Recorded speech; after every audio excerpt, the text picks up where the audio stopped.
اقوام متحدہ اور انسانی حقوق کی 22 عالمی تنظیموں نے ایران میں سیاسی قیدیوں کو دی جانے والی پھانسیوں اور سن 1979 کے بعد حکومت سے اختلاف رائے رکھنے والے اپوزیشن کے ہزاروں قیدی کارکنوں اور رہنماؤں کو موت کے گھاٹ اتارے جانے کی تحقیقات کا مطالبہ کیا ہے۔ انسانی حقوق کی بین الاقوامی تنظیموں کی جانب سے جاری کردہ ایک مشترکہ بیان میں کہا گیا ہے کہ اس وقت ایران کی جیلوں میں 915 افراد سیاسی بنیادوں پر پابند سلاسل ہیں۔ ان میں سے بڑی تعداد کو سزائے موت سنائی جا چکی ہے۔ سزائے موت پانے والے قیدیوں میں کرد، عرب اور بلوچ اقلیت کے شہری شامل ہیں۔ سیاسی قیدیوں کو پھانسی کی سزاؤں کی تحقیقات کا مشترکہ مطالبہ کرنے والوں میں ایران میں دفاع انسانی حقوق مرکز کی سربراہ اور امن نوبل انعام یافتہ شیریں عبادی بھی شامل ہیں۔ رواں ماہ کے اوائل میں ایرانی حکام نے 25 سیاسی قیدیوں کو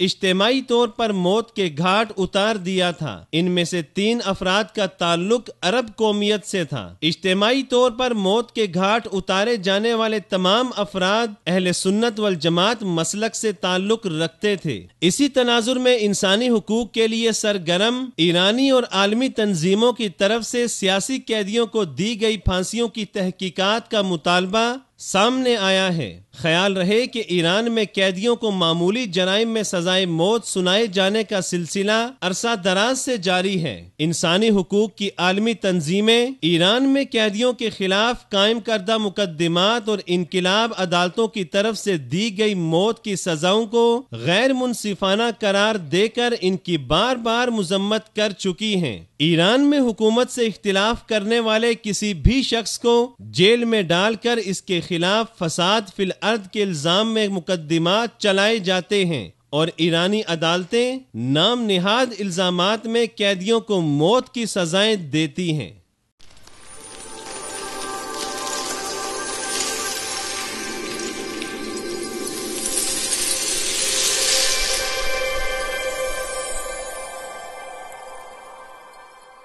ایمان کی کرن، ہدایت کی شمع، رسالہ